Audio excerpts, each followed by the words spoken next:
আজকের রাতটা কিন্তু আর্জেন্টিনার দর্শকদের জন্য একটি দুঃখজনক রাত ছিল। আসলে কলম্বিয়া এবং আর্জেন্টিনা তাদের যে মধ্যকার ম্যাচটি ছিল সেটি রাত 2:30 অনুষ্ঠিত হয়েছে। আর এই ম্যাচে কিন্তু কলম্বিয়া জয়লাভ করেছে, কারণ এর আগেও কিন্তু কলম্বিয়া এবং আর্জেন্টিনা কোপা আমেরিকায় একটা ম্যাচ অনুষ্ঠিত হয়েছে, সেটা আমরা সবাই দেখছি। এবং আর সেই ম্যাচে কিন্তু আর্জেন্টিনা জিতে গিয়েছিল। আর বিষয়টা হচ্ছে তারা আজকে যে আর্জেন্টিনার দল মাঠে নেমেছিল তারা কিন্তু ভালো খেলেছে, কিন্তু তারা অনেক সুযোগও পেয়েছিল কলম্বিয়ার বিপক্ষে, কিন্তু তারা হচ্ছে কি কাজে লাগাইতে পারে না।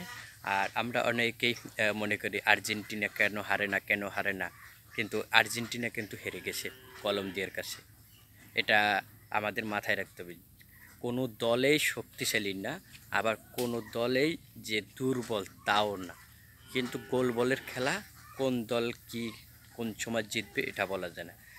আসলে দেখছেন যে আপনি যে প্লান্টিক শটটা, সেই শটটা কিন্তু তারা প্রথম একটা গোল পেয়েছে, পরবর্তীতে আর্জেন্টিনা কিন্তু সেই গোল পরিশোধ করেছে, কিন্তু পরবর্তীতে কিন্তু তারা একটা প্লান্টিক শট পেয়েছে, সেই প্লান্টিক শটে কিন্তু তারা এগিয়ে গেছে।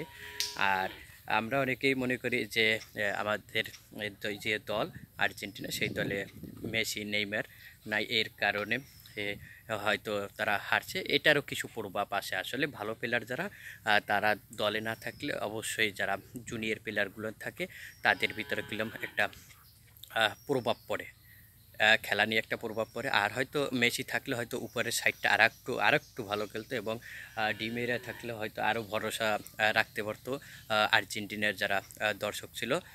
আর খেলাধুলা এমন একটা জিনিস, কোন দল কোন সময় জিতবে এবং ঠকবে এটা বলা যায় না।